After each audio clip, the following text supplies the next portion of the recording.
Scarlett's point of view. Sa edad na 22, maaga ko nang natutunang hindi ako pwedeng mapagod. Dahil hindi naman humihinto ang buhay para hintayin akong makabawi. Habang ang ibang kaedad ko, iniisip pa kung saan sila gagala sa weekend o kung anong gusto nilang bilhin sa unang sweldo nila.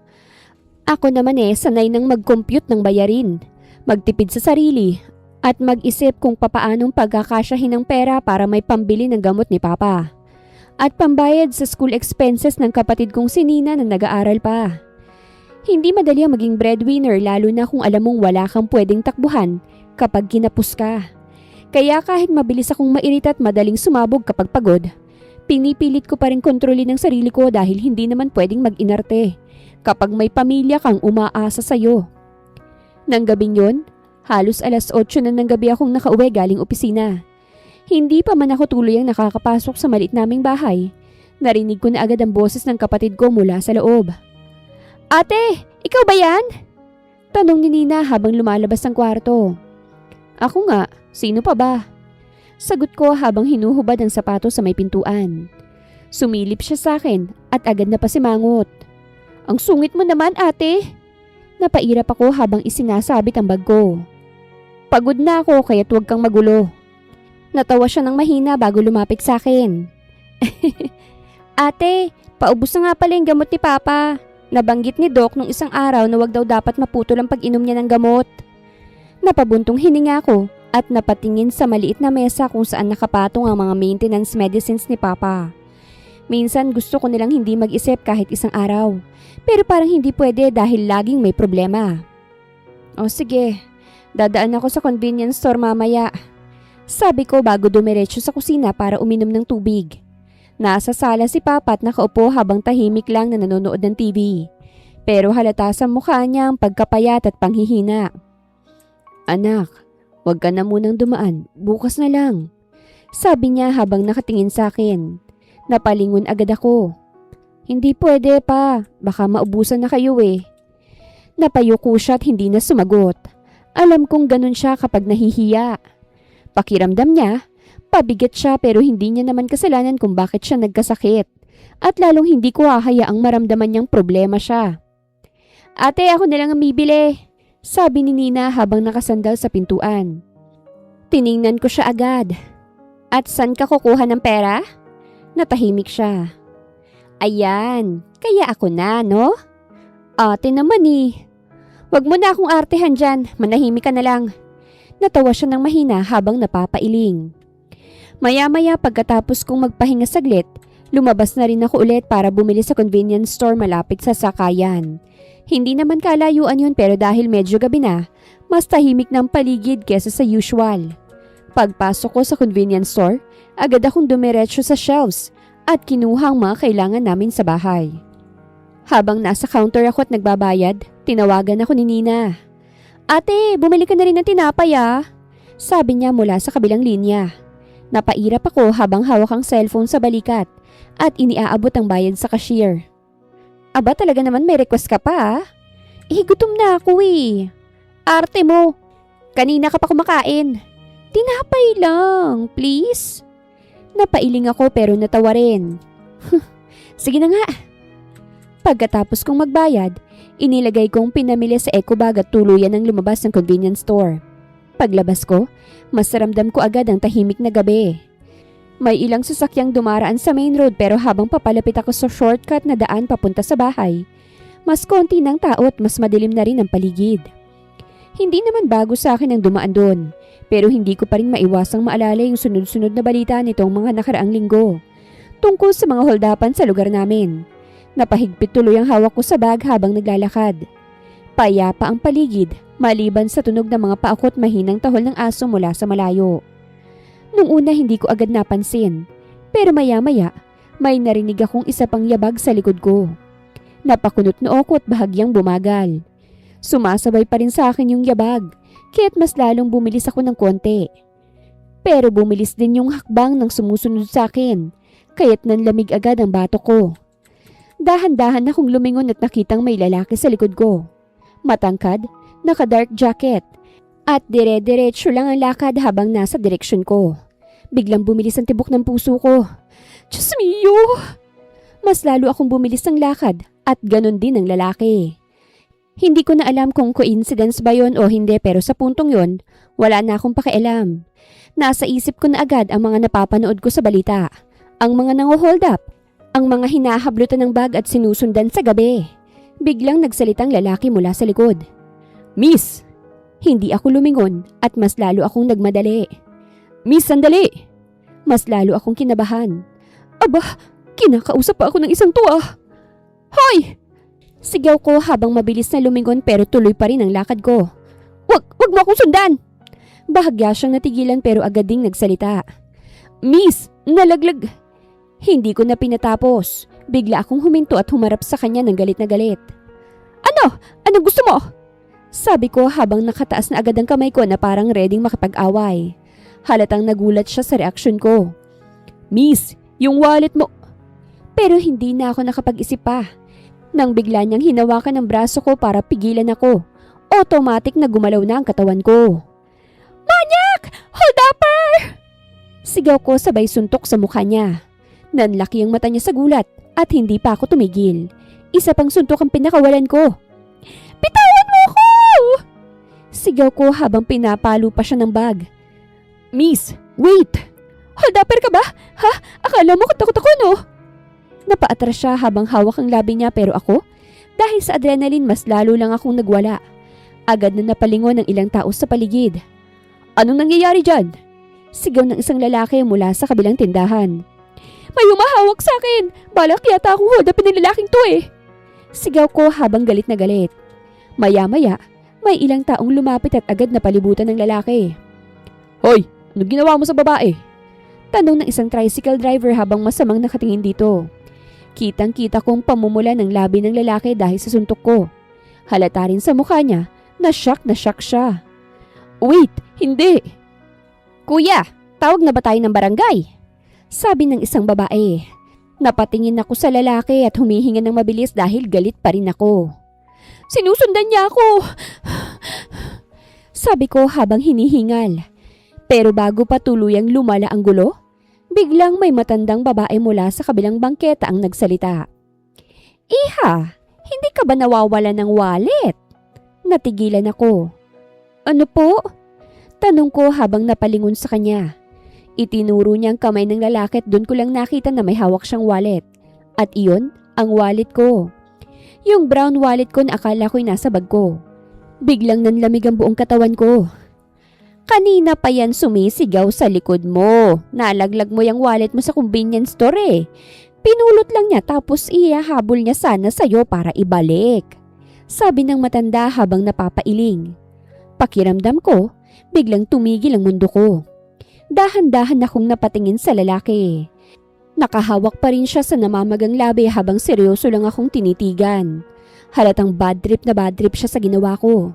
Ibinuka ko ang bibig ko pero walang lumabas na salita. Ano kasi? Mahina akong sabi. Pero bago pa ako makapagpaliwanag, agad niyang inabot ang wallet ko sa akin. Next time, makinig ka muna bago ka manuntok. Sabi niya sa malamig na boses. Hindi ko na alam kung saan ako titingin. Sa mga tao, sa wallet o sa namamaganyang labi. Bago pa ako makapagsorry ng maayos, mabilis na siyang tumalikod at naglakad palayo habang hawak ang bibig niya. At ako, naiwan akong nakatayo sa gitna ng kalsada. Hawak ang wallet ko at gusto ko na lang lamunin ang lupa sa sobrang kahihiyan. Kinabukasan pagising ko pa lang, hindi pa rin mawala sa isip kong nangyari noong gabi. Kahit na anong pilit kong ibaon sa likod ng utak kong nangyari, mula sa pagsigaw ko sa gitna ng kalsada at pagsuntok sa lalaking gusto lang palang ibalik ang wallet ko. Bumabalik pa rin yung sa isip ko na parang sirang plakang paulit-ulit. Nakakainis isipin dahil kung tutuusin, hindi naman ako ganun ka-reckless sa normal araw. Pero siguro dala na rin ng pagod, kaba at sunod-sunod na balita tungkol sa mga holdapan kaya hindi na ako nag-isip ng maayos. Ang mas nakakahiya pa, hindi man lang ako nakapag-sorry ng maayos dahil pagkatapos niyang ibalik ang wallet ko, umalis na siya habang hawak ang namamaganyang labi. Habang naghahanda ako sa kusina, napansin agad ni Nina na parang wala ako sa wisyo. Dahil tahimik lang akong nagsasandok ng kanin at hindi man lang sumasagot agad kapag kinakausap niya. Ate, ano bang nangyari sa'yo? Kanina ka pa parang problemado. Sabi niya habang umuupo sa mesa at inaabot ang baso ng tubig. Tiningnan ko siyang saglit bago ako napabuntong hininga. May nasuntok ako kagabi. Natigilan siya habang hawak ang kutsara. Ha? May sinuntok ako kagabi. Bingi. Nanlaki agad ang mata niya. Sino? Isinandal kong likod ko sa upuan habang nakatingin sa kisame. Isang lalaki. Ate? Sabi niya habang halos mapatayo. Bakit naman? Akala ko kasi holdapper. Natigilan siya ng ilang segundo bago dahan-dahang umupo ulit. O tapos? Napasimangot ako. Hindi pala. Halos mabilaukan siya sa kakatawa. Ate talaga kawawa naman. Tiningnan ko siya ng masama. Salamat ha, imbis na kampihan mo ko. Bakit ka kasi agad nanununtok? Paano naman kita kakampihan doon? Ano bang ginawa niya? Nasa likod ko kasi siya tapos sinusundan niya ako. Tapos hinawakan pa ako. Bakit ka hinawakan? Kasi para ibalik yung wallet ko. Sabi ko habang mas lalo akong napapikit sa hiya. Hindi na napigilan ni Nina ang pagtawa ng malakas. Ate naman, paano kung mabait pala talaga? Napairap ako. Mabait nga yata kasi hindi ako sinuntok pabalik. Gwapo ba? Napatingin ako sa kanya agad. Ano ba yung tanong mo? Ano nga? Gwapo ba? Napailing ako pero naalala ko rin yung mukha ng lalaki kahit ayoko. Matangos ang ilong, seryosong gwapong muka at halatang hindi basta-basta. Mukhang may datong. Napasimangot ako. Hindi yun ang point ko. Aba, hindi mo naman sinasagot ate. Hindi nga yan ang point. Bata-bata mo pa puro gwapo na agad ang hanap mo. Mas lalo siyang natawa habang ako naman, nainis lang sa pang-aasar niya. Pagkatapos kong kumain ay mabilis na rin akong umalis papunta sa trabaho dahil ayokong malate, lalo na't probationary pa lang ako. Habang nasa biyahe, pilit kong inaalis sa isip kong nangyari kagabi at paulit-ulit kong sinasabi sa sarili ko na hindi ko na rin naman makikita ulit yung lalaking yun. Malay ko ba kung sa araw din yun parang gusto yata akong pagtripan ng tadhana. Pagdating ko sa opisina, medyo iba agad ang atmosphere sa floor namin. Mas maingay kesa sa usual.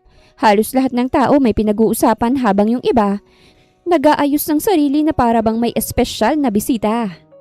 Lumapit agad sa akin si Trixie habang hawak ang tumbler niya. Hoy Scarlett, alam mo na ba? Tanong niya habang halatang excited. Napakunot noo ko habang inilalapag ang bag sa desk ko. Ano na naman? Darating daw today yung bagong CEO. Napakurap ako. Oy, ano naman? Napanganga siya. B, hindi ka ba curious? Binata, gwapo, at bilyonaryo pa. Napairap ako habang binubuksan ng computer ko. Bakit? Magpapautang ba siya sa akin para ma-curious ako ng bongga? Humalakhak siya pero hindi nawala yung excitement sa mukha niya. Hindi nga pero grabe daw ang dating. Kaka-take over lang ng company. Galing abroad pa. Di ako interesado. CEO lang naman yan, hindi artista. At saka nandito ako para magtrabaho, no? Maya-maya'y dumating si Ma'am Delia at agad tinawag ang buong team para sa boardroom meeting. Kasama raw ang bagong CEO. Wala naman akong choice kung hindi sumunod kahit mas iniisip ko pa yung backlog ko sa desk. Pagpasok ko sa boardroom, naupo ako sa bandang gitna habang nakatingin lang sa malaking screen sa harap. Hindi naman ako ganun ka-interesado sa meet and greet na yon dahil sa totoo lang, CEO lang naman siya. Di naman kami close para kabahan.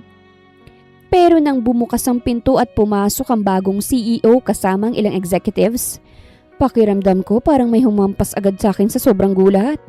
Halos mawalang hininga ko nang makilala ko agad ang mukha niya. Siya yung lalaking nasuntok ko kagabi. Mas lalo pang bumigat ang pakiramdam ko nang mapansin kong may bakas pa rin ang pasa sa gilid ng labi niya. Pakiramdam ko gusto ko nalang dumulas pababa sa upuan at maglaho na lang sa kahihiyan. Habang nagsasalita ang HR director tungkol sa credentials niya, Wala akong naririnig ni isang salita dahil nakatitig lang ako sa kanya. Habang pinagdadasal na sana hindi niya ako maalala. Pero mukhang malas talaga ako sa araw na yon dahil habang nagsisimula siyang magsalita sa harap, dumiretso ang tingin niya sa direksyon ko. At kitang-kita ko yung bahagyang pag-angat ng kilay niya. Nakilala niya ako. Diyos me, anong gagawin ko? Bulong ko sa sarili ko. Hindi siya nagsalita tungkol ron at tuloy-tuloy lang ang speech niya na parang walang nangyari. Pero sa akin, mas nakakatakot yung ganoon dahil ibig sabihin, alam niya at pinipili niyang hindi pa magsalita. Pagkatapos ng meeting, halos nanginginig pa ako habang pabalik sa desk ko. Hindi pa man ako nakakaupo, tumunog na agad ang phone ko. Scarlett Mendoza speaking. Sabi ko habang pilit pinakakalma ang sarili ko. Miss Scarlett, pinapatawag ka ng CEO sa office niya ngayon. Parang gusto kong mapapikit at hindi na magising. Okay po. Nauutal kong sabi. Habang naglalakad ako papunta sa executive floor, pakiramdam ko bawat hakbang ko ay mas lalong napapabigat sa dibdib ko. Wala na akong ibang naiisip kung hindi pa paano kung tatanggalin niya na ako sa trabaho. Paano kung ipaliliwanag kay Papa at kay Ninya kung bakit wala na agad akong trabaho gayong ilang linggo pa lang ako rito. Pagkapasok ko sa opisina niya, mas lalo akong nailang dahil sobrang laki ng office at sobrang tahimik ng paligid. Nakatayo siya sa may malaking glass window habang may hawak na tablet. Pero nang marinig niya akong pumasok, dahan-dahan siyang humarap. Mas kita ko ngayon ang bakas ng sugat sa labi niya. At mas gusto ko nalang ulit maglaho. Sir, sabi ko habang halos hindi ko alam kung saan titingin. So, ikaw pala. Dito ka pala nagtatrabaho sa kumpanya ko. Napapikit ako ng saglit bago mabilis na yumuko. Sir, sorry po talaga. Bahagyang tumaas ang kilay niya. Hindi ko pa nga sinasabing tungkol saan ang pag-uusapan natin. Napakurap ako at mas lalo akong nahiya. Sir, tungkol po dun sa nangyari kagabi. Dahan-dahan siyang lumapit sa mesa at inilapag ang tablet niya ron bago humarap sa akin. Interesting. Kasi akala ko baka hindi mo na ako maalala. Napakagatlabi ako. Paano ko naman po kayo makakalimutan Nasuntok ko po kayo. Bigla siyang natawa. At masakit yung suntok mo Napatingin ako sa sugat sa labi niya at halos gusto ko nalang magtago sa ilalim ng mesa. Sir, pasensya na po talaga. Ang akala ko po kasi. Hold-upper ako? Putol niya habang bahagyang nakasandal sa mesa. Napakurap ako. Sir, hindi lang hold-upper. Manyak pa yata ang pagkakasabi mo kagabi. Sir, hindi naman po sinasadya. Sa dami kasi nang nababalita ngayon tungkol sa ganun parang naging paranoid lang ako.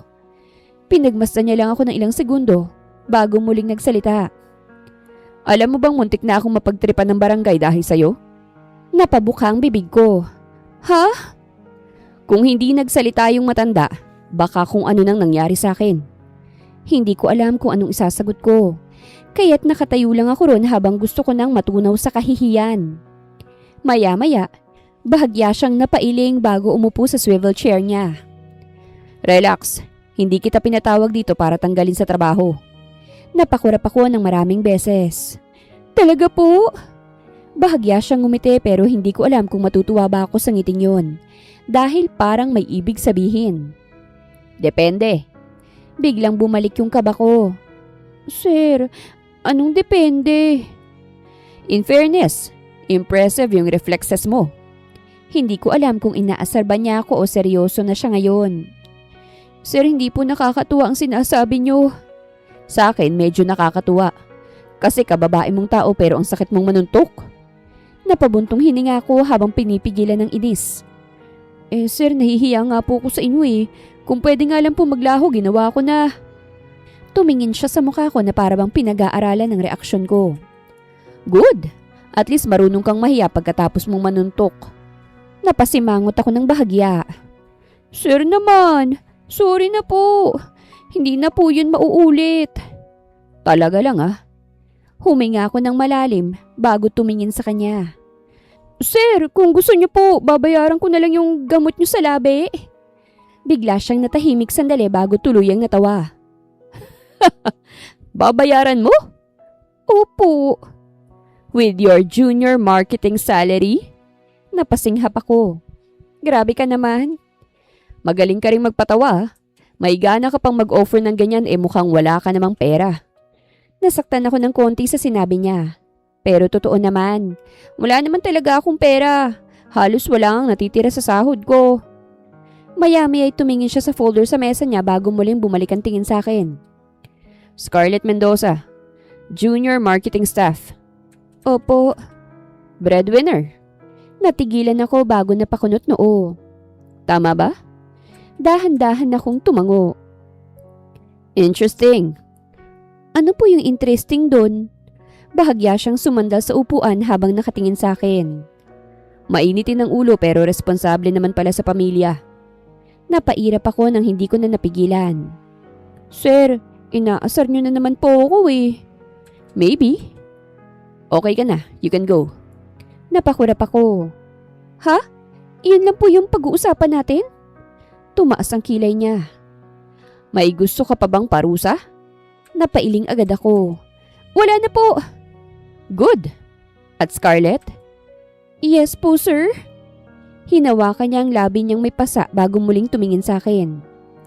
Next time, makinig muna bago manuntok. Hindi yung para kang baliw. Hindi ko napigilan ang mapangiwi. At bago pa ako makasagot, bahagya siyang ngumiti. Pero in fairness, matapang ka. Gusto ko sa babae ang matapang. Hindi ko alam kung compliment ba yon o pang-aasar. Pero isang bagay ang sigurado ko nang lumabas ako ng office niya. Mukhang may balak pa siyang asarin ako ng asarin. Dahil simula nung araw na yon, pakiramdam ko'y mas lalo akong binabantayan ni Andrew. Madalas niya akong ipatawag sa opisina para sa maliliit na bagay na pwede namang ipagawa sa sekretarya niya. Minsan simpleng pirma lang. Minsan report na pwede namang i-email. At paminsan-minsan, talagang trip niya lang akong asarin. Kaya't mas lalong umiinit ang ulo ko kahit pilit kong pinipigilan ang sarili ko. Dumaan ang mga sumunod na linggo pero kahit gaano ko piliting normal ulit ang buhay ko sa opisina, hindi na talaga bumabalik sa dati ang pakiramdam ko simula nang malaman ko na ang lalaking nasuntok ko sa kalsada ay hindi lang basta random na tao. Kung hindi si Andrew Villarreal, ang gwapo ngunit malamig na bagong CEO ng kumpanyang pinagtaratrabahuhan ko. Kung tutuusin, akala ko pagkatapos ng unang pag-uusap namin sa opisina niya, ay matatapos na roon ang kahihiyan ko at babalik na kami sa simpleng professional relationship bilang empleyado at boss. Pero parang hindi ganun ang plano ng lalaking yon. Dahil habang lumilipas sa mga araw, mas lalo niya akong napapansin at mas madalas niya akong ipatawag kahit sa mga bagay na pakiramdam ko pwede namang ipagawa sa ibang tao. Nung una akala ko baka coincidence lang. Baka kailangan lang talaga ng report. Baka may documents na kailangang ipacheck. Baka work-related lang. Pero habang tumatagal, mas lalo kong napapansin na may mga pagkakataon na parang sinasadya niya akong asarin. Isang tanghali, abala ako sa desk ko habang inaayos ang campaign drafts na ipinagawa ni Ma'am Delia. Biglang tumunog na naman ang phone sa table ko. Napapikit ako sandali dahil parang kabisado ko na agad kung sino. Scarlett speaking. Sabi ko habang pinipilit maging normal ang boses.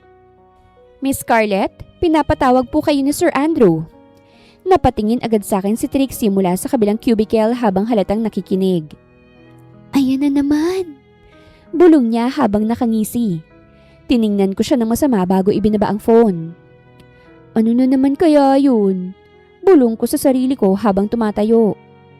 Girl, sabi ni Trixie habang lumalapit sa desk ko. Bakit parang ikaw na yatang favorite? Napairap ako. Favorite ka dyan.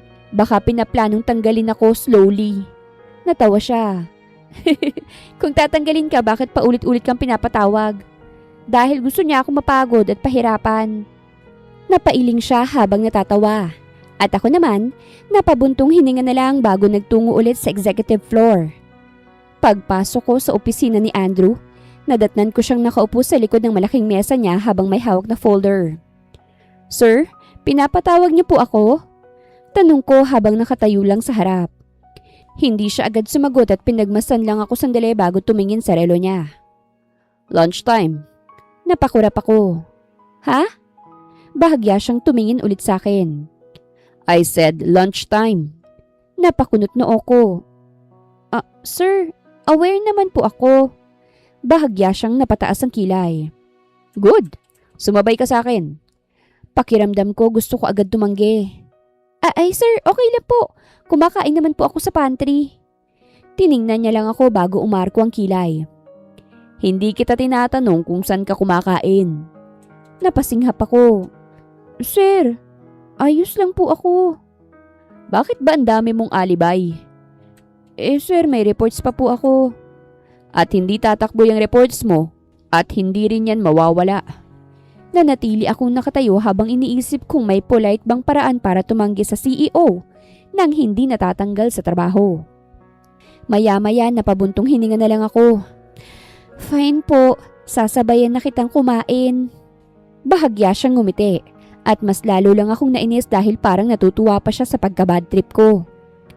Mula noon hindi lang isang beses nangyari yun. Paminsan-minsan, yayayain niya akong sabayan siyang kumain. Minsan sa executive dining area o minsan sa restaurant sa labas ng building. At kahit na ayaw ko, sumasama na lang ako dahil hindi ko alam kung ano mangyayari kapag tumanggi ako. Siya pa rin naman ang CEO na boss ko. Isang beses habang nasa restaurant kami, wala akong imik na kumakain habang siya naman mukhang relax na para bang normal lang itong ginagawa. Scarlett, sabi niya habang hinihiwa ang steak niya. Napatingin ako. Bakit po? Bakit parang galit ka lagi kapag kasama mo ko? Halos mabilaukan ako. Hindi naman po ako galit. Tiningnan niya ako ng diretsyo sa mga mata. Talaga? Oo nga, baka akala mo lang. Talaga lang ha? Kasi yung mukha mo parang gusto akong sapakin ulit. Napapikit ako sandali bago siya tiningnan ng masama. Hindi mo pa rin ba makalimutan yun? Hindi na yun mauulit. Mahina siyang natawa. Napatitig ako sa kanya. Sa totoo lang, gwapo talaga siya kahit na may pagka-abnormal. Memorable kasi yung first meeting natin. Napabuntong hininga ako. Napairap ako. Pasensya na po Unique experience pala. Bakit mo ako iniiwasan? Bakit parang ayaw mo talaga ako makasama? Natigilan ako sa tanong niya at saka napatingin ako sa plato. Bago sumagot. Hindi ko po kayo iniiwasan. Talaga? Oo nga po. Wala akong ginagawang ganun. Then why do you look like gusto mong tumalon palabas ng bintana tuwing pinapatawag kita? Napasinghap ako. Sir! Natawa siya ng malakas. Totoo naman. Napailing ako bago tuluyang tumingin sa kanya. Sir, pasensya na po kung ganun ang nararamdaman mo. Siyempre, nahihiya pa rin naman ako sa nangyari. Laking gulat ko talaga nang malamang kayo palang boss ko. At natatakot din ako na matanggal sa trabaho. Kailangan ko po ng pera. Scarlett, if I wanted to hold that against you, matagal na kitang pinatanggal. Natahimik ako. Hindi ko alam kung bakit pero sa simpleng paraan ng pagsasalita niya, parang hindi siya nangaasar sa sandaling yon. Parang seryoso siya. Then bakit niya po ako laging pinapatawag? Tanong ko nang hindi ko na napigilan. Dahil interesting ka. Mas lalo akong napakunot noo. Sir, hindi po ako project para maging interesado kayo sa akin. Napangiti siya ng malawak. Good, kasi wala rin akong hobby na mangolekta ng empleyado. Napailing na lang ako dahil hindi ko alam kung kailan ba siya seryoso at kailan nangaasar. Hindi lang sa lunch natapos ang mga ganong moments dahil may mga pagkakataon din kapag sobrang late ng uwi ko, bigla na lang siyang magpapasabi sa driver na ihatid ako pa uwi. Nung una todo tanggi pa ako, pero talagang mapilit siya. Sir, kaya ko namang mag-jeep. Tiningnan niya lang ako mula sa likod ng laptop niya. At kung may masuntok ka na naman sa daan? Napasinghap ako agad. Sir! Get in the car, Scarlett. At dahil ayoko na ng mahaba pang argumento, sumakay na lang ako habang nagmumukmuk sa likod na parang batang napilitan. Pero kahit ayokong aminin, mas safe nga yung pakiramdam na hindi na ako naglalakad mag-isa sa madilim na daan. Isang gabi, Mabigat ang pakiramdam ko habang nasa opisina dahil tumawag si Nina kaninang hapon at sinabing paubos na naman ang gamot ni Papa. Hindi pa dumarating ang sweldo at halos wala na rin akong natitirang sahod. Wala akong imik buong araw at kahit napansin ni Trixie, hindi ko nalang pinansin ang pangungulit niya. Pag uwi ko ng gabing yon, pagpasok ko pa lang sa bahay, agad akong sinalubong ni Nina na parang may gustong sabihin. Ate! Nagtaka ako sa reaksyon niya. Bakit? Halata sa mukha niyang excited siya sa sasabihin niya. May dumating kanina. Napababa ako ng bag. Ano? Itong mga gamot. Dumating kanina, ate. Napatingin ako sa mesa at halos matigilan ako. Punong-puno yun ng boxes ng maintenance ng medicines ni Papa. Hindi lang pang isang buwan dahil parang pang matagalan. Nanlaki ang mata ko. Saan galing yan? Tanong ko habang lumalapit. Ngumiti si Nina. May nagpadala. Sino nga? Napakagatlabi siya. Hindi sinabi pero napatingin siya sa akin na parang may gustong ipahiwatig. Unti-unti akong natahimik. Hindi ko na kailangang manghula kung sinong nagbigay noon. Kinabukasan pagpasok ko sa opisina, hindi na ako mapakali. Nang pinatawag niya ulit ako sa office niya, hindi na ako nagpaligoy-ligoy. Sir, ikaw bang nagbigay ng napakaraming gamot ni Papa? Wala siyang imik sandali bago marahang isinarang folder sa mesa niya. Sinong nagsabi? Sir, wag na po kayong mag-deny. Ikaw lang ang maaaring magbigay ng ganung karami. Hindi naman ganun kamurang gamot ni Papa. Sumandal siya sa upuan at tumingin sa akin. May problema ba ron? Napabuka ang bibig ko. Sir, ang dami nun. At kailangan ng Papa mo, right? Napalunok ako ng laway, kasabay ng panlalaki ng mata ko. Opo, pero bakit mo naman ginawa yun? Bumuga siya ng hangin bago nagsalita. Dahil kaya kong magbigay. Napakurap ako. Sir, hindi pwede yun. Bakit? Dahil hindi po tama. Bahagya siyang napataas ng kilay. Helping someone is not wrong, Scarlett. Hindi po pwedeng magbigay na lang kayo ng gano'n ng basta-basta. Scarlett, hindi ko ginawa yun dahil may gusto kong kapalit. Pero sir, I know pride is important to you. Pero minsan pwede kang tumanggap ng tulong nang hindi nagtatanong kung bakit ka tinutulungan ng isang tao. Hindi lahat ng nagbibigay ng tulong naghihintay ng kapalit. Tinulungan ko ang papa mo dahil kailangan niya ng gamot. Yun lang yun. Natahimik ako. Hindi ko alam kung bakit pero sa sandaling yun, hindi CEO ang kaharap ko. Hindi yung malamig at seryosong boss na kinatatakutan ng lahat. Isa siyang lalaki na parang sanay tumulong nang hindi ipinagmamalaki. Habang lumilipas sa mga linggo, mas lalo ko yung napapansin. Hindi lang siya sa akin tumutulong kung hindi sa ibang tao rin. May isang utility staff na biglang naayos ang operasyon ng anak. May isang accounting employee na nabigyan ng financial assistance pero parang walang nakakaalam kung saan galing. May staff na hindi natanggal kahit nagkaroon ng problema sa pamilya dahil may tahimik na tumulong sa likod. At kahit walang nagsasabi, alam kong si Andrew yon. Ang pagtulong niya ay hindi pinagsasabi at hindi ipinagmamalaki. Dahil doon, nagsisimula niya ng guluhin ang puso't isipan ko. Pero kahit ganon, pilit ko pa rin siyang iniiwasan hanggat kaya ko. Habang tumatagal, mas lalo akong kinakabahan sa paraan ng pagtitig niya, sa paraan ng pakikitungo niya sa akin. At pakiramdam ko, tila unti-unti ko na siyang nagugustuhan. Mabilis na lumipas ang 2 buwan. Kahit na anong pilit kong sabihin sa sarili ko na wala lang ang lahat at trabaho lang ang dahilan kung bakit madalas akong mapansin ni Andrew, hindi ko na rin maikakaila na marami nang nagbago sa loob ng opisina. Nung una, ako lang ang na-conscious sa tuwing pinapatawag niya ako sa executive floor o kapag yayayain niya akong sumabay sa lunch. Pero habang tumatagal, pati mga tao sa paligid namin nagsisimula na ring makapansin. Hindi naman kasi sila bulag. Sa tuwing makikita kaming magkasama sa hallway, may mga pasimpleng tinginan. Kapag may company car na naghahatid sa akin, may mga bulungan na agad kinabukasan. Kapag pinatawag niya ako sa opisina ng sunod-sunod sa isang linggo, May mga nakangising mukhang agad nahaharap sa akin na parang may alam na hindi ko alam. At syempre, si Trixie na parang ginawang habi ang pang-asar sa akin tungkol kay Andrew.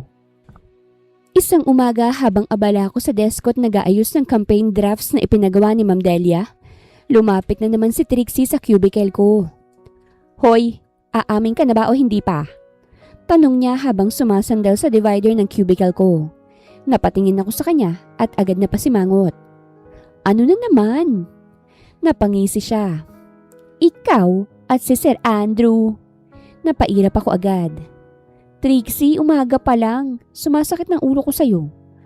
Huwag mo nga akong inaano dyan. Halata naman eh. Napakunot noo ko. Ano yung halata? Na-espesyal ka sa kanya na may something sa inyong dalawa. Baliw, walang ganon. Mas lalo siyang natawa. Aba, defensive. Napailing ako habang pilit bumabalik sa laptop ko. Pero hindi siya tumitigil.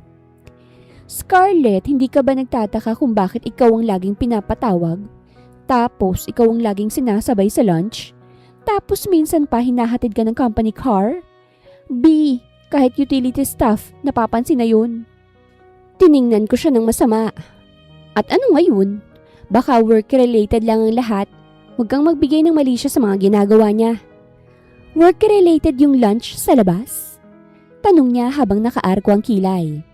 Wala akong pakialam sa iniisip nyo. Bahala kayo sa mga buhay nyo. Napangisi siya ng mas malawak. Talaga lang? Kasi parang may pakialam yung mukha mo. Napairap ako at hindi ko na siya pinansin. Pero sa totoo lang, naiirita ako dahil kahit ayokong aminin, may bahagi sa akin na naaapektuhan na rin. Hindi ko naman iniisip na gusto ko ni Andrew o kung anuman. Pero hindi ko rin maikakaila na ibang trato niya sa akin kesa sa ibang empleyado. At yun ang mas lalong nagpapagulo sa isip ko. Ang hindi ko lang alam, habang busy ako sa pagde-deny sa sarili ko at si Trixie busy naman sa pang-aasar sa akin, may isang taong nagmamasid sa amin mula sa malayo. At yun ay si Monique, ang assistant ni Andrew. Maganda siya. Elegante.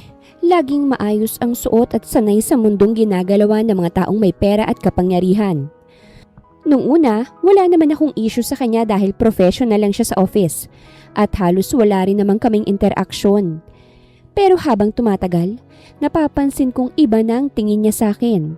May kung anong lamig at halatang may halong panghuhusga sa bawat ngiti niya sa tuwing nagkakasalubong kami.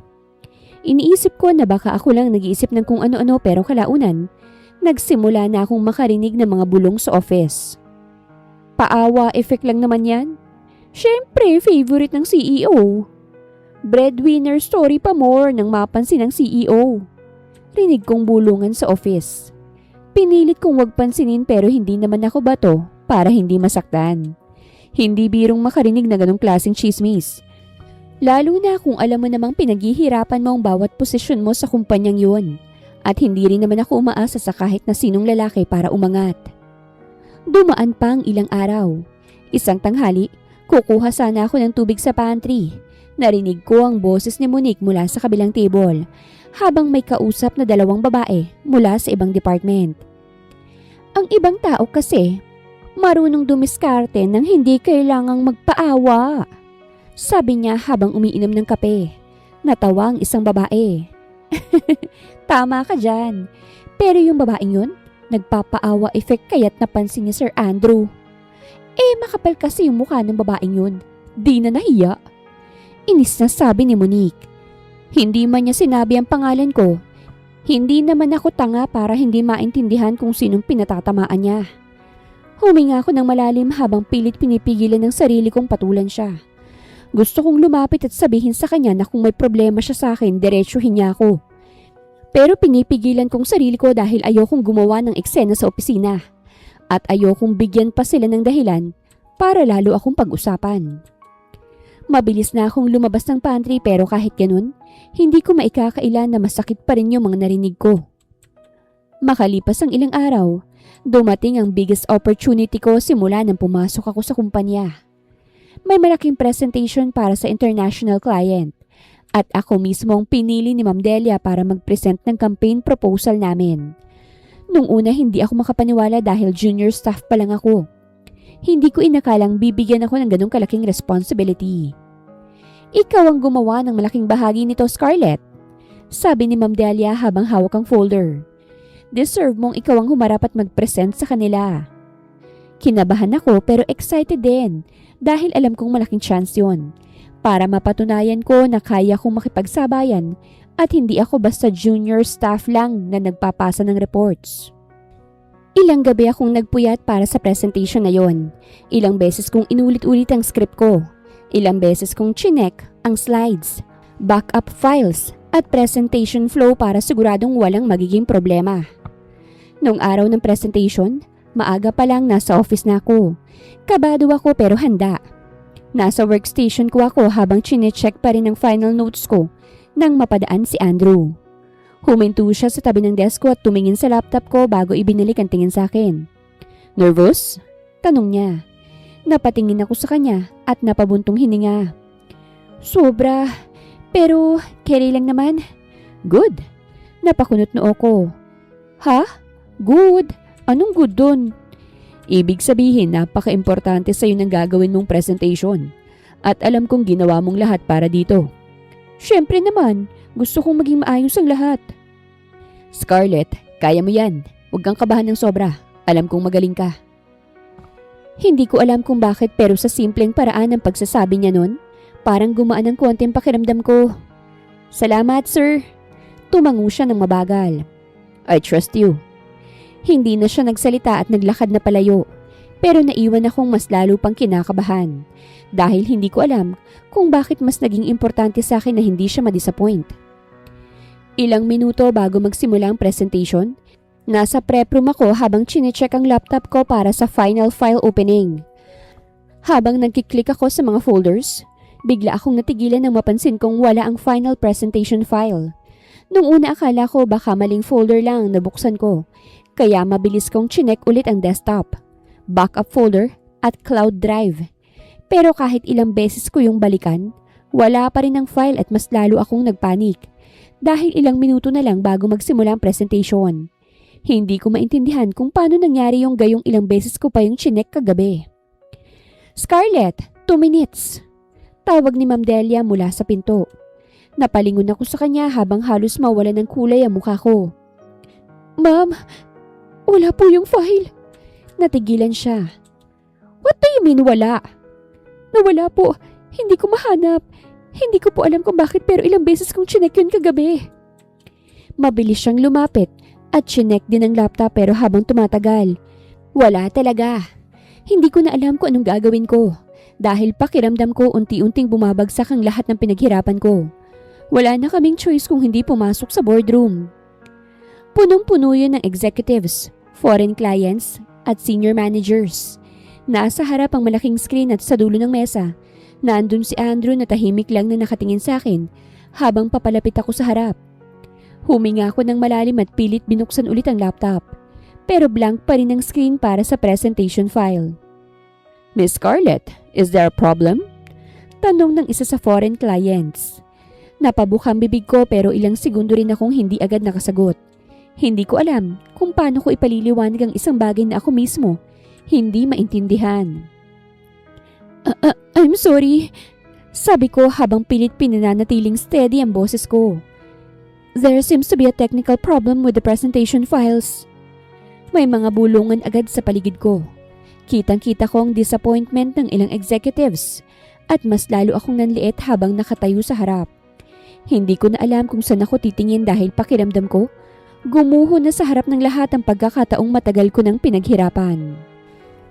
At habang pilit kong kinokontrol ang sarili ko sa gitna ng kahihiyan, wala akong ideya na sa kabilang bahagi ng boardroom, may isang taong nakangiti na nanonood. Dahil siya mismo ang may kagagawan kung bakit nawala ang presentation file ko. At yun ay si Monique. Noong mga sandaling yun, pakiramdam ko gusto ko nilang lamunin ng lupa habang nakatayo ako sa harap ng boardroom. Habang pilit na pinananatiling maayos sa mukha ko kahit sa totoo lang, halos hindi na ako makahinga sa kaba at kahihiyan. Ilang gabi kong pinaghirapan ng presentation na yon at alam kong malaking pagkakataong yon para mapatunayan kong sarili ko sa kumpanya. Gusto kong magsalita pero hindi ko alam kung ano pa bang pwede kong sabihin. Dahil kahit ako mismo hindi maintindihan kung paano nangyari yun. Miss Scarlett, are we proceeding or not? Tanong ng isa sa foreign clients habang nakatingin sa akin. Mas lalo akong napalunok ng laway at pilit hinawakan ang gilid ng laptop para hindi halatang nanginginig ang kamay ko. I am really sorry. May isang executive na napailing agad. This is unacceptable. Narinig ko yung bulong-bulungan mula sa kabilang side ng table at pakiramdam ko mas lalo akong nanliit sa kinatatayuan ko. How can someone come unprepared for a presentation this important? Sabi pa ng isa. Hindi na ako agad nakasagot dahil kahit gusto kong ipagtanggol ang sarili ko, wala akong ebidensya at wala akong maipaliwanag na matino sa sandaling yon. Nadama ko na lang na parang bumibigat ang paligid habang nakatayo ako ron na parang estudyanteng nahuling walang assignment. Pero bago pa tuluyang lumala ang sitwasyon, biglang nagsalita si Andrew mula sa dulo ng mesa. That's enough. Hindi naman siya sumigaw pero sapat ng malamig niyang boses para tumahimik agad ang buong boardroom. Napatingin ako sa kanya habang hindi ko maitago ang gulat sa mukha ko. Tumayo siya mula sa upuan niya at dahan-dahang lumapit sa harap habang hawak ang isang flash drive. Miss Scarlett prepared for this presentation for days. Sabi niya habang diretso ang tingin sa mga executives. So before anyone starts making assumptions, let's fix the problem first. Natahimik ang buong room habang nagsasalita siya. At kahit yung mga executives na kanina'y nagrereklamo, wala nang nasabi. Napatingin ako sa kanya habang unti-unting bumibilis ang tibok ng puso ko. Hindi ko alam kung bakit pero sa mga sandaling yun, hindi ko inaasahang ipagtatanggol niya ako sa harap ng lahat. Lumapit siya sa laptop ko at inilagay ang flash drive. Good thing I always ask for backup copies of major presentations. Sabi niya habang hindi pa rin nawawala ang seryosong tono. Napakurap ako ng mabilis at napatingin sa screen. At doon ko nakita ang buong presentation ko at kumpleto ito. Halos lumuwang mata ko sa gulat. Sir, mahina akong sabi habang hindi pa rin makapaniwala. Hindi siya agad tumingin sa akin. Continue, Scarlett. Simple lang ang pagkakasabi niya pero hindi ko alam kung bakit pakiramdam ko. Gusto ko nalang maiyak sa sobrang saya. Huminga ako ng malalim at kahit nanginginig pa rin ako sa loob, pinilit kong ayusin ang sarili ko.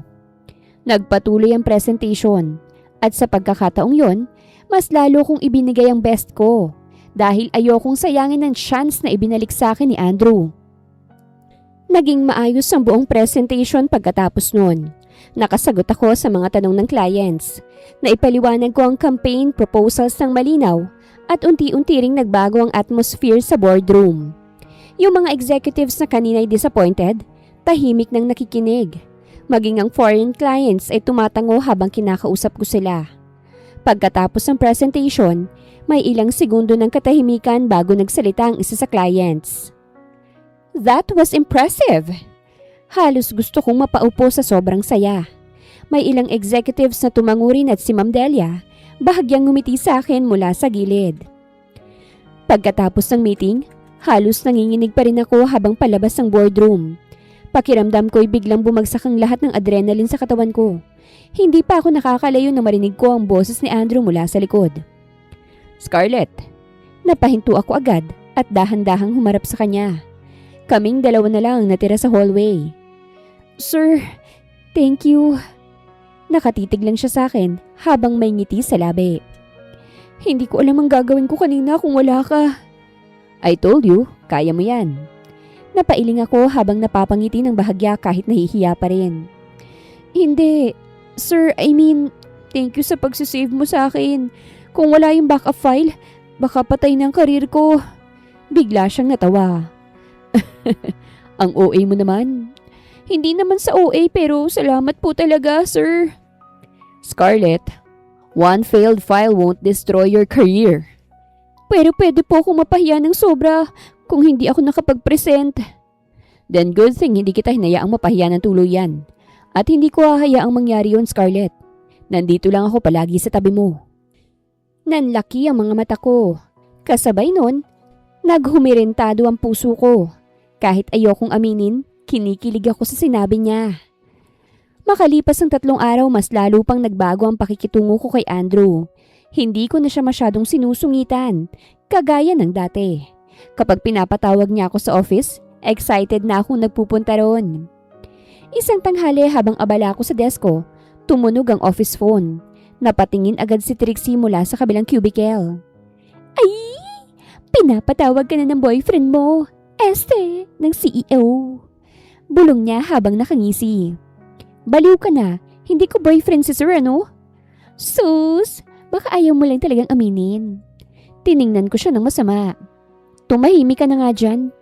Sus, kinikilig ka lang talaga eh. Sana all na lang talaga. Napairap ako pero habang naglalakad papunta sa executive floor, hindi ko maikakailang kinikilig nga talaga ako. Pagpasok ko sa office ni Andrew, nakaupo na siya sa likod ng mesa niya. Let's eat, sabi niya sabay ngiti. Okay. Napatingin siya agad sa akin bago umarko ang kilay niya. That's it? Anong that's it? Wala nang excuses? Wala nang reports na palusot? Wala nang alibay? Natawa ko ng mahina bago pinitik ang noo niya. Wala na. Gutom na rin ako kaya dapat siguro kumain na tayo, no? Parang ikaw nang maingay ngayon. Tinitigan niya ako ng ilang segundo bago bahagyang ngumiti. Talaga lang ha? Dapat ganito na palagi. Huwag kang panay alibay. Sasabayan mo lang naman akong kumain eh. Kaya nga hindi na ako magrereklamo pa. Palagi na akong nakangiti habang kumakain tayo. Mabuti naman kung ganun. Mas lalo kang gumaganda kapag nakangiti. Pakiramdam ko, nag-init ang mukha ko sa sinabi niya. Leche, manahimik ka na nga lang dyan at kumain. Dami mo pang sinasabi eh. Dumaan pa ang ilang araw. Napapansin ko rin na mas komportable na ako kapag kasama siya. Hindi na katulad dati na halos gusto kong tumalon palabas ng bintana kapag pinapatawag niya ako. Mas madalas na kaming mag-usap tungkol sa kung ano-ano. Pero wala naman siyang nababanggit sa akin na gusto niya ako. Ayos lang sa akin kasi kahit na ganon, napapansin ko ang pagiging sweet at caring niya sa akin. At yung mga gabing hinahatid niya ako pauwi, hindi na ako nagrereklamo gaya ng dati. Isang gabi habang nasa kotse kaming pauwi, nakatingin ako sa labas ng bintana nang bigla siyang nagsalita. Hindi ka na ba galit sa akin? Napalingon ako agad. Ha? Bahagya siyang tumingin sa akin bago ibinalik ang mata sa daan. Dati kasi parang gusto mo kong sapakin every 5 minutes. Natawa ko ng malakas. Exaggerated ka naman. Talaga lang ha? Ang sama kaya palagi ng tingin mo sa akin. Grabe ka naman, di naman ganun ang nasa isip ko. Ayoko lang na makasama ka palagi kasi nahihiya nga ako sa'yo. Pero ngayon, hindi na. Aaminin kong komportable na akong kasama ka. Nakita kong panlalaki ng mata niya bago lumunok ng laway. Talaga? Totoo ba yan? Oo, totoo ang sinasabi ko. Tiningnan ko siya na abala ang mata sa daan. Malawak siyang nakangiti habang nagmamaneho. Masaya akong marinig yan, kaya dapat lagi na tayong magkasama. Napailing ako habang nakatingin ulit sa bintana pero hindi ko na itago ang init sa pisngi ko. Dahil habang tumatagal, mas lalo kong nararamdaman ang isang bagay na matagal ko nang pilit dinedenay sa sarili ko. Hindi na lang ito simpleng hiya at hindi na lang ito simpleng kaba. Dahil sa bawat simpleng lunch, sa bawat hatid niya pa uwi, sa bawat pagtulong niya at sa bawat pagkakataong ipinapakita niyang kaya niya akong saluhin kapag nadadapa ako, lalong lumalalim ang nararamdaman ko para sa kanya. Dumaan pa ang ilang linggo. Mas lalo kong nararamdaman na hindi na simpleng closeness lang namamagitan sa amin ni Andrew. Nung una, pilit ko pang kinukumbinsing sarili ko na baka na-appreciate ko lang siya dahil sa kabaitan niya. Pero habang tumatagal, iba nang nararamdaman ko sa tuwing nakikita ko siya. Iba ang pakiramdam kapag tatawagin niya ang pangalan ko. Iba ang kaba kapag sabay kaming kumakain. At mas lalo kong nahuhuli ang sarili kong nakatitig sa kanya kapag hindi siya nakatingin. Hindi ko na maikakaila na sa tuwing hindi ko siya nakikita sa office, parang may kulang sa araw ko kahit ayokong aminin sa sarili ko. Hindi naman ako tanga para hindi maintindihan kung ano yon. Pero kahit ganon, pilit ko pa rin yung ikinukulong sa loob ng dibdib ko dahil natatakot akong masaktan. At natatakot din akong kung anong sasabihin ng mga tao kapag nalaman nilang may nararamdaman ako para sa boss ko. Gets naman kita kung bakit todo deny ka sa feelings mo. Pero kasi baka naghihintayan lang kayo kung sinong una nga amin sa inyong dalawa. Ani Trixie. Napangiwi ako. Baliw, babae ako. Alangan namang akong unang umamin, di ba? Ewan ko ba dyan kay Sir Andrew? Bakit kasi ayaw niya pang umamin sa'yo? Bakit ayaw niya pang sabihin na mahal ka niya para may happy ending na kayong dalawa? Bahala ka nga dyan. Magtrabaho na lang tayo kesa magtsikahan. Lumipas pang ilang linggo. Biyernes ng hapon. Pinatawag na naman ako ni Andrew sa office niya at akala ko gaya lang yun ng dati na lunch o maipapagawa siya. Pero pagpasok ko sa opisina niya, nakita ko siyang naka-casual clothes at hindi formal suit kaya't agad akong nagtaka. Sir? Pinatawag niyo po ako? Tanong ko habang nakatayo sa harap ng mesa niya. Napatingin siya sa akin at bahagyang ngumiti. May lakad tayo. Napakurap ako. Ha? Saan naman? Beach resort. Sagot niya na parang simpleng bagay lamang yun. Napanganga ko. Sir, seryoso ka ba dyan? Bakit mo naman ako isasama dun? Dahil gusto ko tang isama. Oo nga, pero bakit gusto mo nga akong isama? Dahil ikaw ang gusto kong makasama at ayoko sa iba. Napatingin ako sa kanya habang hindi ko alam kung maiinis ba ako o kikiligin sa sagot niya. Sa totoo lang, gusto kong tumanggi pero hindi ko rin maikakaila na may bahagi sa akin na gustong sumama. Makalipas ang ilang oras, nasa biyahe na kami papunta sa resort. Binabalot ako ng matinding kaba sa hindi maipaliwanag na dahilan. Pagdating namin sa beach resort, natigilan ako dahil sobrang ganda ng lugar. Malinis ang puting buhangin, malamig ang hangin at halos orange ang kulay ng langit dahil papalubog na ang araw. Masyadong peaceful na dahil malayo sa gulo ng syudad at sa stress ng opisina. Ang ganda! Hindi ko napigilang sabihin. First time mo sa ganitong lugar? Nakapunta na ako ng ilang beses sa beach pero ngayon lang sa ganito kagandang beach. Ganun ba? Sa susunod dadalhin ulit kita sa ganitong kagandang beach. Pero sa ibang lugar naman. Napatitig ako sa kanya bago kumarap ng ilang beses. Bakit mo ba ginagawa to? Bakit parang gusto mong mapasaya ako palagi? Natawa siya ng mahina bago tumingin sa kawalan. Wala lang. Gusto lang kitang makitang masaya palagi. Biglang uminit ang pisngi ko kaya't mabilis akong umiwas ng tingin. At kunwari ay mas interesado sa dagat kaysa sa lalaking katabi ko. Bandang gabi, pagkatapos naming kumain sa open-air restaurant ng resort, naglakad kami sa tabing dagat kung saan malamig ang hangin. Tanging tunog lang ng alon at mahinang music mula sa malayo ang maririnig. Noong una parang nagpapanisan kami ng laway. Pero habang tumatagal, mas lalo akong hindi mapakali dahil may kakaiba sa paraan ng pagtitig ni Andrew. Hindi siya katulad ng usual na nangaasar lang o kalmadong boss sa opisina. Mas seryoso siya at parang may gustong sabihin. Hindi ko na napigilang magtanong. Sir? Bakit mo talaga ako sinama rito? Napatingin siya sa akin. Tinanong mo na yan sa akin kanina, di ba? Oo, pero hindi ako kumbinsido sa sagot mo. Parang may iba eh. Kasi, bakit mo naman ako basta nalang isasama sa ganito? Di ba? Nang tayong dalawa lang? Huminto siya sa paglalakad at tuluyan akong hinarap. Mas lalo akong kinabahan dahil may kakaiba sa tingin niya. Masyadong seryoso at walang bahid ng kalokohan sa mga mata niya. Scarlett, sabi niya habang diretso ang tingin sa akin. Napakal ko bago lumunok ng laway. Bakit po? Huminga siya ng malalim bago nagsalita. Hindi ko na kayang magpanggap na normal lang ito. Noong una akala ko natutuwa lang ako sa pagiging matapang mo, sa pagiging totoo mo, at sa paraan ng pagsagot mo sa akin kahit CEO ako. Pero habang tumatagal, mas lalo kong nare-realize na hindi lang yun simpleng interes. Gusto kita, Scarlett. Pakiramdam ko, huminto ang mundo ko sa narinig ko. Ilang beses ko nang pinigilan ang sarili kong umasa at ilang beses ko ring sinabi sa sarili ko na imposible yon.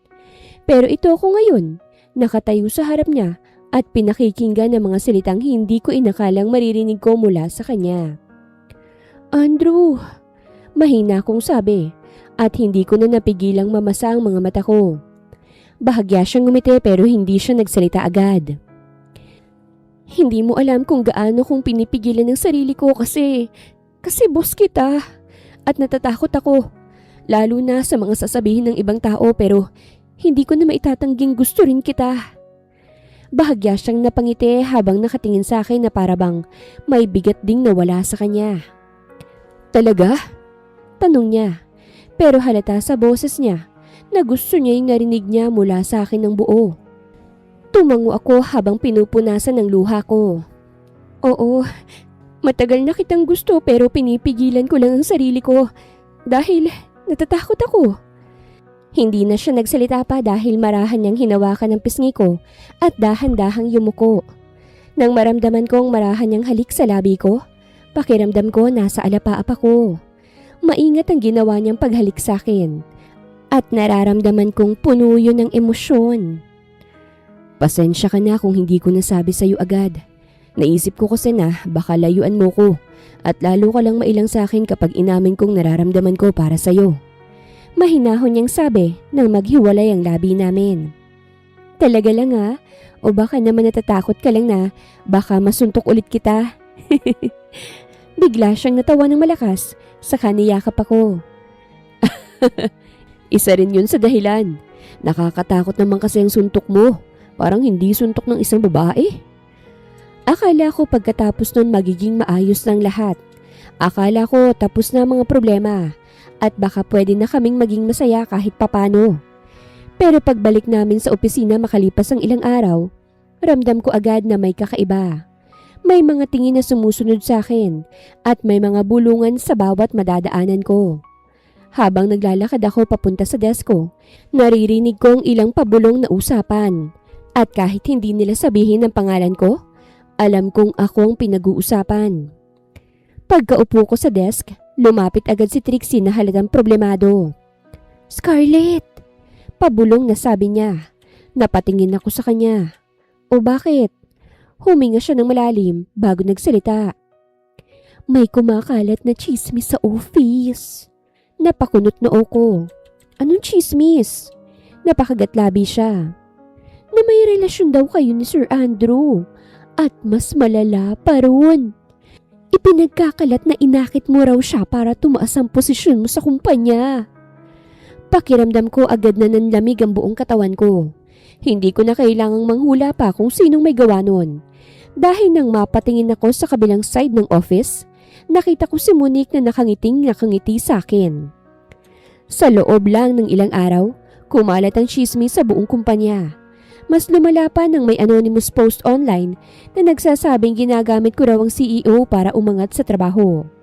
May ilang empleyado na hindi nagsasalita pero halatang naniniwala. May ilan ding hindi na nagtago sa panghuhusga. Sa pantry, sa hallway, sa elevator. Kahit saan pa ako magpunta, pakiramdam ko may matang mga sumusunod sa akin. Paawa effect tapos CEO palang target, sabi ng isa. Grabing kakapalad ang face ano? Palibasa maganda naman kasi siya kaya siguro ginamit niya yung mukha niya. Basta maganda, malandi. Ginagamit ang itsura para akitin si Sir Andrew. Baka sa susunod agawin na niya yung pwesto ni Sir Andrew bilang CEO ha? Wika pa ng isang ginang. Hindi malabong mangyari yan, halata naman sa itsura niya no?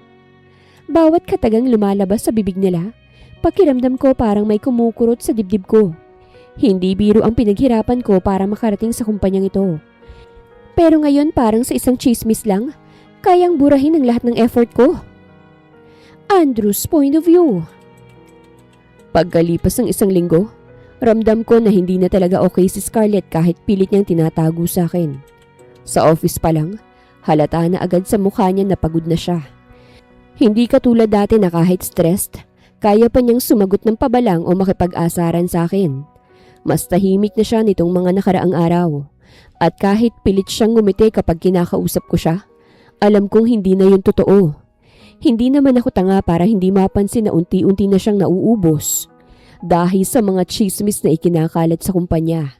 At sa totoo lang, habang nakikita ko siyang ganun, mas lalo lang akong nagagalit.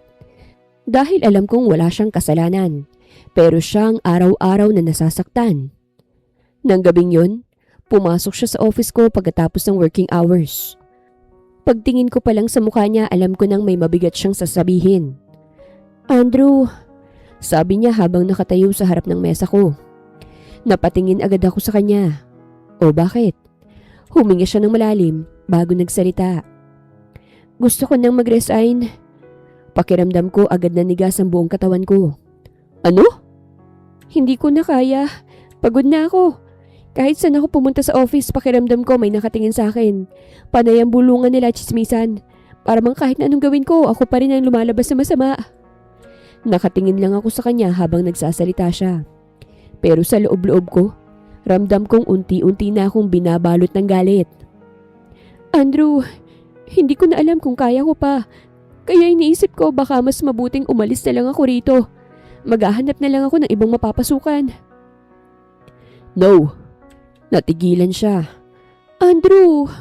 I said no. Tumayo ako mula sa upuan at lumapit sa kanya. "Scarlett, bakit ikaw ang aalis?" Hindi siya agad nakasagot. "Totoo ba ang kumakalat na chismis sa'yo?" "Hindi." Halos pabulong niyang sabi. "Then bakit ikaw ang aalis?" Tanong ko habang hindi ko maitago ang galit sa boses ko. "Bakit ikaw ang magpapatalo sa mga taong wala namang ginawa kung hindi manira? Dapat mas maging matatag ka at huwag mo silang hayaang sirain ka. Mas itaas mo ang confidence mo para lalo silang mainis." Napayuko siya habang halatang pinipigilan ng luha. "Andrew, pagod na ako." Huminga ako ng malalim bago marahan kong hinawakan ng kamay niya. "Alam ko yun," sabi ko habang nakatingin sa kanya. "Pero wag kang magpapaapekto. Wag mong ibibigay sa kanila ang gusto nila. At alam mong magiging masaya sila kapag umalis ka rito. Tagumpay yun sa mga taong may galit sa'yo." Napatingin siya sa akin at ako naman, hinaplos ang pisngi niya.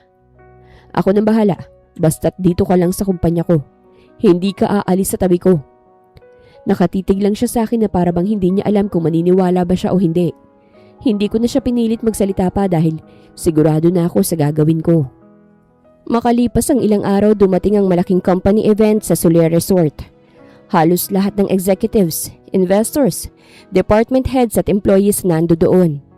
Formal ang event at alam kong perpektong pagkakataong yun para tapusin ang lahat ng kalokohan na matagal ko nang iniimbestigahan.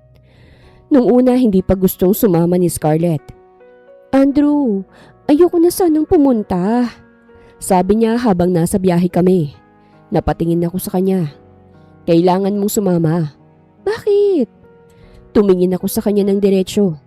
"Because tonight, matatapos na mga paninira nila sa'yo." Hindi na siya nagsalita pa pero halata sa mukha niya na kinakabahan siya. Pagpasok namin sa loob, ramdam ko agad ang mga tingin ng mga tao.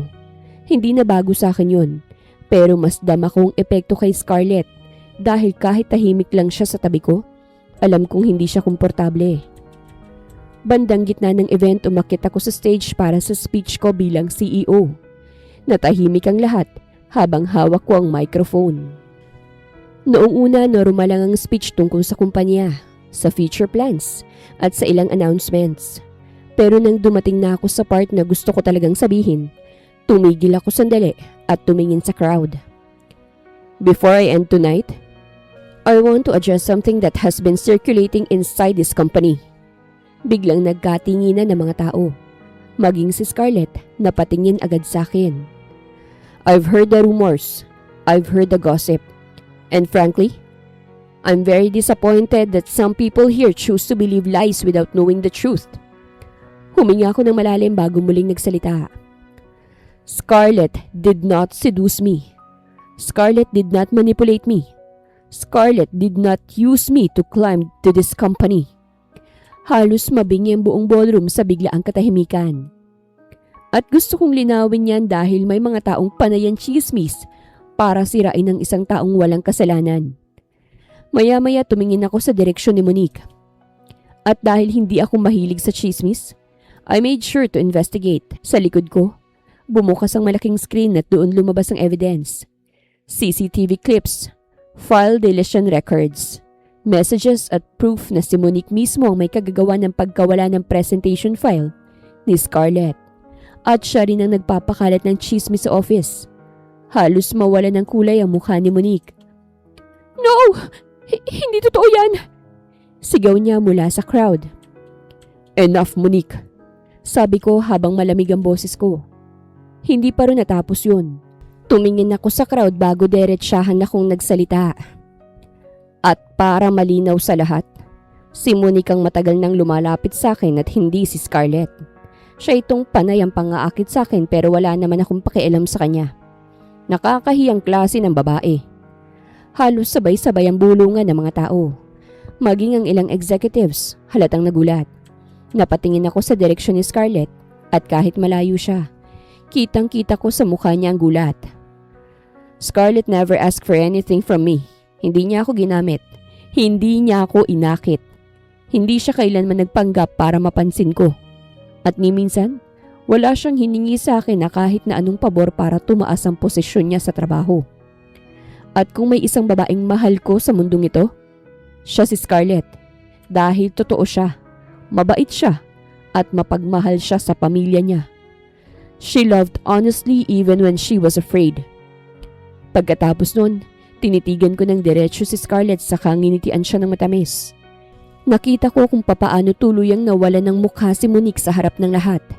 At ilang minuto lang, sinabihan na siya ng HR na terminated na siya, effective immediately. Sa gabing yon, alam kong natapos na ang gulo. At pinapangako kong walang sino man ang may karapatang saktan ng pinakamamahal kong si Scarlett. Makalipas ang ilang buwan, mas naging payapa ang buhay namin ni Scarlett. Wala na ang chismis, wala na ang gulo. At mas lalo pang tumibay ang relasyon namin. Mas nakilala ko siya hindi lang bilang matapang na babae, kung hindi bilang taong kayang magmahal ng totoo, kahit ilang beses siyang natakot. Isang gabi habang sabay kaming nagdi-dinner sa isang private garden restaurant, matagal ko nang alam na yun ang tamang panahon. Lumapit ako sa kanya habang may hawak na maliit na velvet box. Nanlaki agad ang mata niya. Andrew, mahina niyang sabi. Bahagya akong ngumiti bago ako lumuhod sa harapan niya. Scarlett, pakakasalan mo ba ako? Halos agad siyang napaluha habang nakatitig sa akin. Tumango siya ng mabilis. Oo, pakakasalan kita, Andrew. Hindi ko napigilang mapangiti habang isinusuot ang singsing sa daliri niya. Bago ko siya niyakap ng mahigpit. Makalipas lang ang ilang linggo, kinasal kami agad sa isang eleganteng ceremony. Kasamang pamilya namin at ang mga taong mahal namin sa buhay. Sa wakas matapos ang lahat ng gulo at sakit, hawak ko ng babaeng minahal ko at alam kong wala nang mas importante pa ron. At si Monique, wala na siyang nagawa kung hindi mainggit mula sa malayo. Pero kahit ganun hindi pa rin siya tumitigil sa kahibangan niya. Sa reception pa lang, bigla siyang sumugod habang nagsisisigaw at galit na galit. Andrew! This should have been me! Sigaw niya habang pilit lumalapit. Natawa na lang ako dahil kahit sa araw ng kasal ko, may energy pa rin siyang manggulo. Pero bago pa siya makalapit, si Scarlett na mismong humarap sa kanya. Monique, tama na yung kabaliwan mo, sabi ni Scarlett habang nakatingin sa kanya. Mas lalo lang siyang nagwalat akmang lalapit pa sana pero mabilis lang siyang nasalag ni Scarlett. Isang suntok lang ang inabot niya kaya't agad siyang natigilan habang hawak ang pisngi niya. Napailing na lang ako habang natatawa. Dahil sa totoo lang, hindi na talaga nagbabago si Scarlett. At siguro, isa rin yun sa mga dahilan kung bakit mas lalo ko siyang minahal. Hindi siya perpekto, madalas mainitin ang ulo, at masakit pa ring sumuntok. Pero totoo siya, matapang siya, at siyang babaeng gusto kong makasama habang buhay. Sa araw na yon habang hawak kong kamay niya, alam kong matapos ang lahat ng pinagdaanan namin, sa wakas ay nasa tamang tao na rin ako.